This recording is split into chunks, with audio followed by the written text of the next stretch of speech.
Hello everyone and welcome back to the Cookie Tribe, where we are picking up right where we left off. As always, if you need a primer over what has been happening, do please consider looking at the playlist to watch the previous episodes, or look in our video description to find a link to the rules for this challenge, as well as to the amazing wiki that I just constantly am glowing with happiness and pride and gratitude that you guys have tended to so well.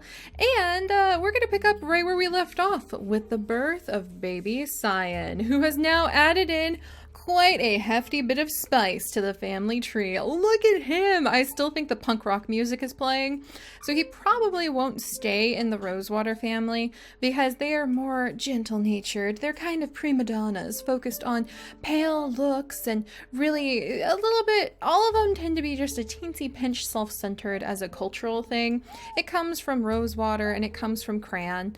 But I think Cyan is going to be a perfect addition for when we get Blani and Anzac, who are kind of the oddballs out of the cookie tree right now, over to the third and final tree and begin our third and final batch of cookies, aka the 3 tribes that we'll have going on this island until we finish clearing this island. So I'm really looking forward to sending Cyan over there. That's going to be really fun. But for now, we are actually going to have his sister Coco jump over into the nest and make herself comfortable. It's not a good nest for raising babies in because it is too far away from the Rosewater family's cookie tree, and we want to always keep the nest within about 2 tiles in order to make the babies, that's just one of the cultural traits of how the nichelings raise their young in the cookie tribes. But she should be comfortable in there because she is currently our only sickly nicheling.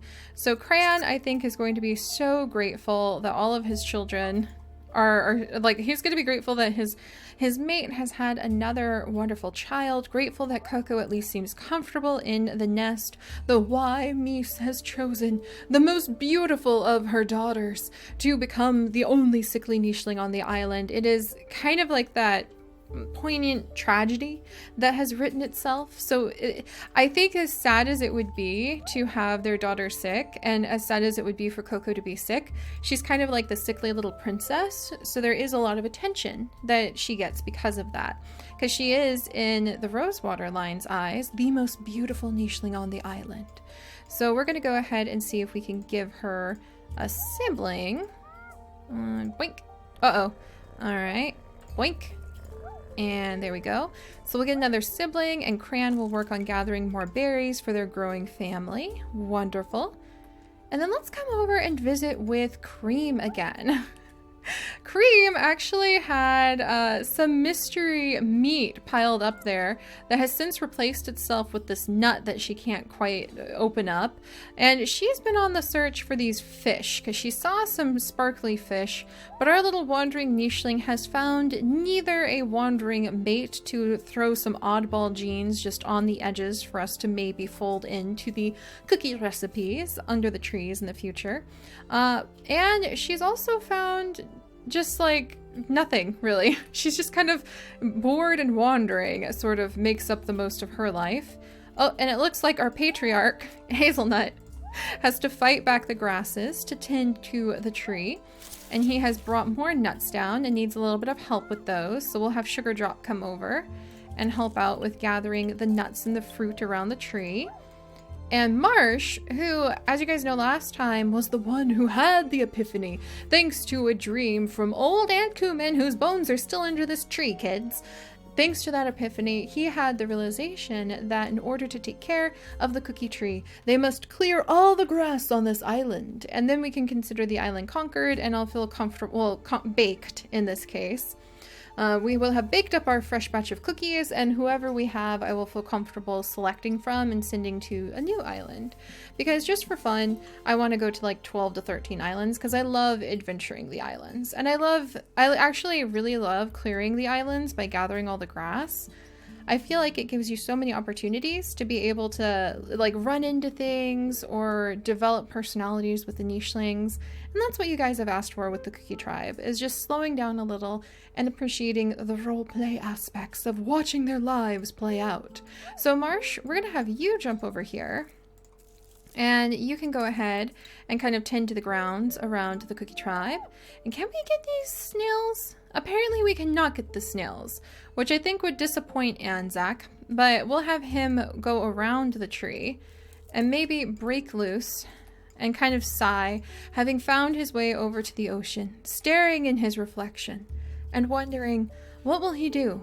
The eldest son of the patriarch of the Cookie Tree, Anzac, what is he going to do with his life? He's asking himself in the reflection. Perhaps just a pinch of the Doli line of one of our previous nicheling stories in his blood, giving him insight that he loves Mies, the goddess of their tribe, and he wants to be able to be part of the Cookie line, but maybe this isn't the place for him. So we'll have him start working his way, searching and sniffing at these weird trees that just they're not right. This is not the kind of tree that Mies wanted. And we're going to go ahead and have Blani continue her adventure. Oh, she's found a whole bunch of stuff.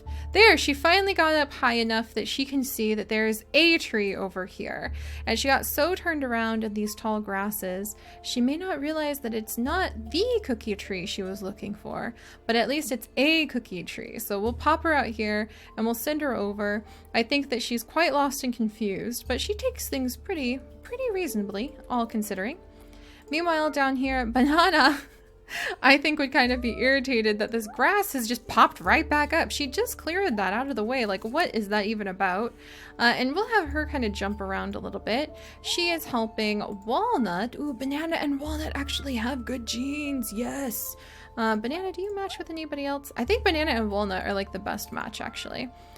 But in fact, we'll have Walnut, who came over to help Macadamia. Oh, wow, who's really good at collecting things. Holy cow, Macadamia. But we'll have Walnut come over, and this is the first time he has caught his eyes on the gaze of the beautiful Banana. And just in case you guys were confused, nichelings in each tribe, other than the patriarch, can indeed have children. So it's not just the patriarch who can have children. Just only the patriarch's line has to remain unbroken is our goal. And we are trying to make sure that we only breed with spotted nichelings. So that actually creates quite the challenge for our cookie line. And there'll probably be a lot of inbreeding as a result. That's one of the other reasons that I now have wanderers, like wandering segments, who will have just genes kind of on the edges. The reason I did that is because I'm really hoping that they can actually provide some fresh genes. If we have wandering nichelings with new genes and good immunity come by who aren't spotted, because our nichelings under the trees would in proper cookie tree tribes would never mate with a nicheling who's not spotted, because they don't think that can happen. But Cream, as a wanderer, has tossed aside all of her cookie tree ways, and she just does what she wants. So if there's a nice looking wanderer, why not?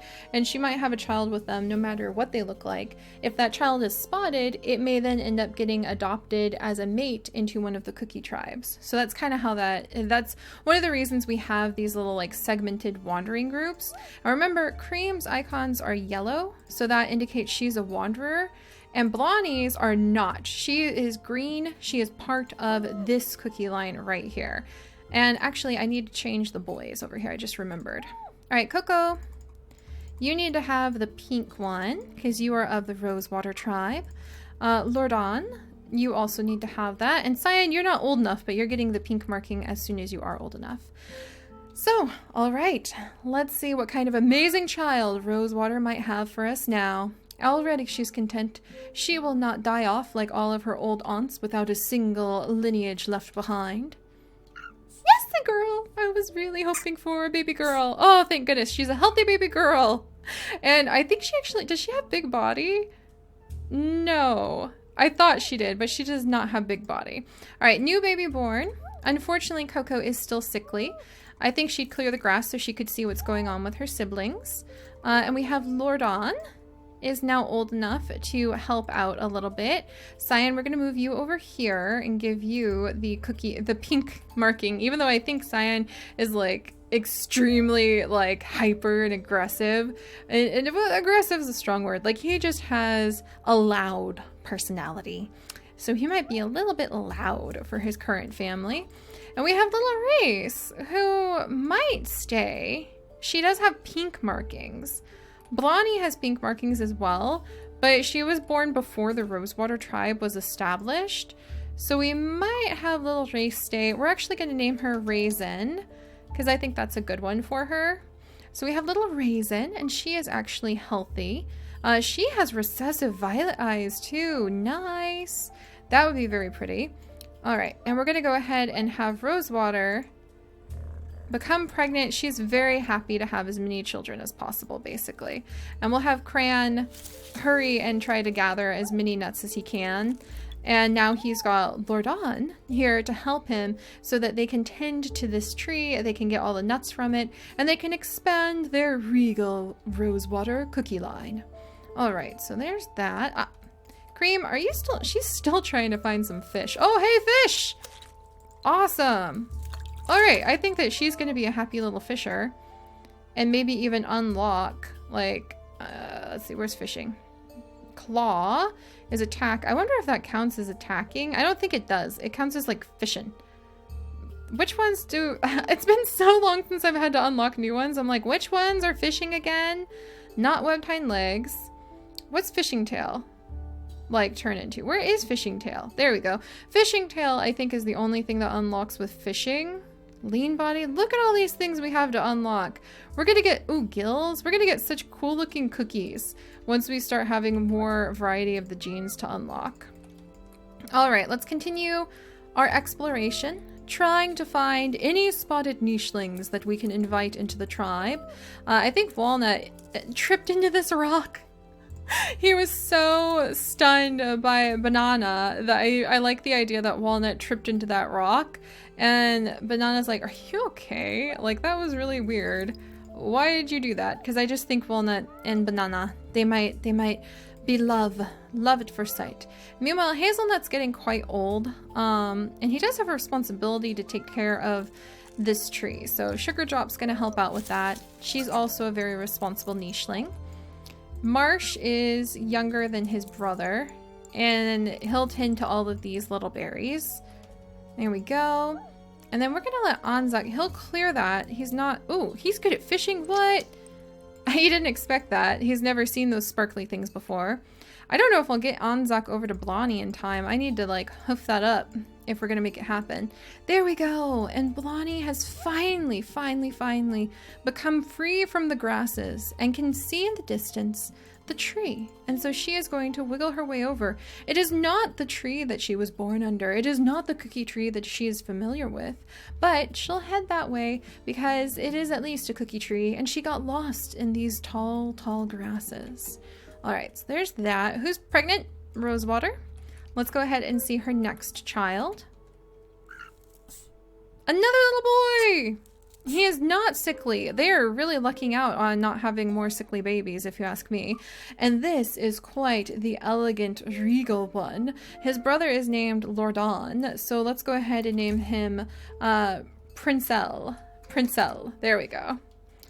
And we're gonna, like I said, I don't have enough cookie names. We'll keep the general cookie theme, but occasionally we shall shift ourselves into, like, different themes. And Princell is just following that theme. Oh, and Raisin, there you go. Gotta give you your little icon too. But Princell is just following, like, Lordon's theme of being regal and elegant and kind of Regency sort of tones.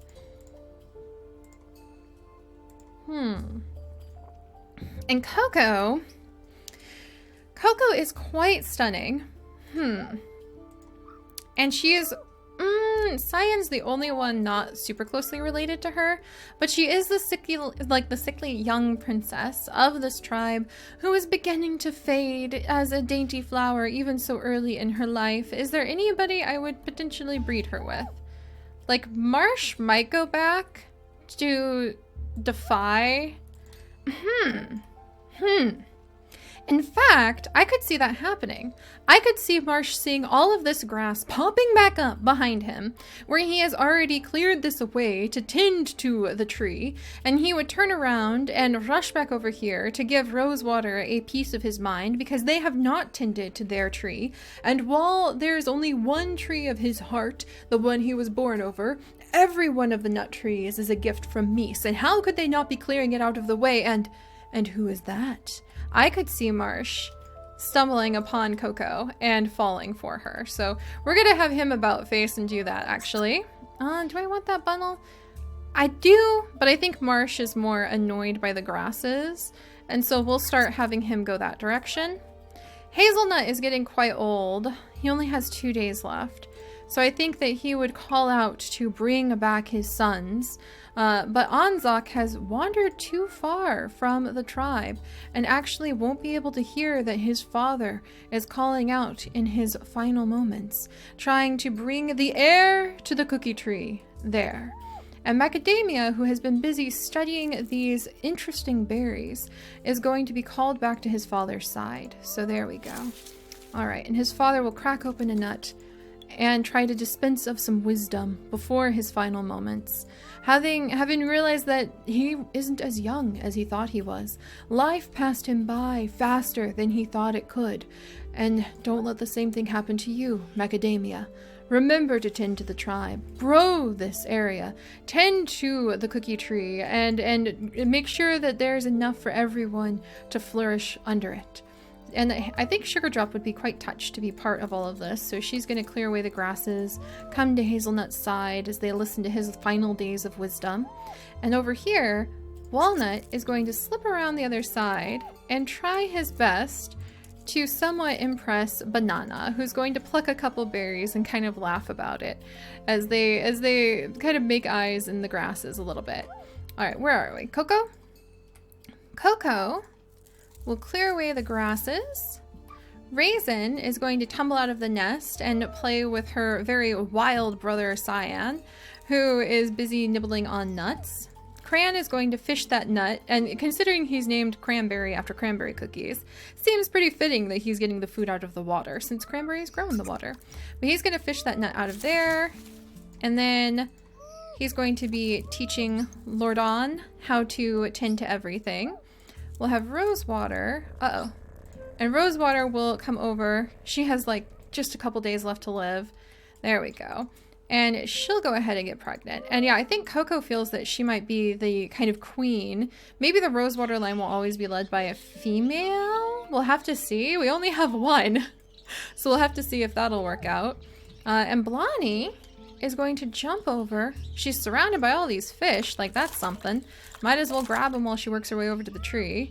And speaking of fish, Cream, I think, is quite enchanted with them.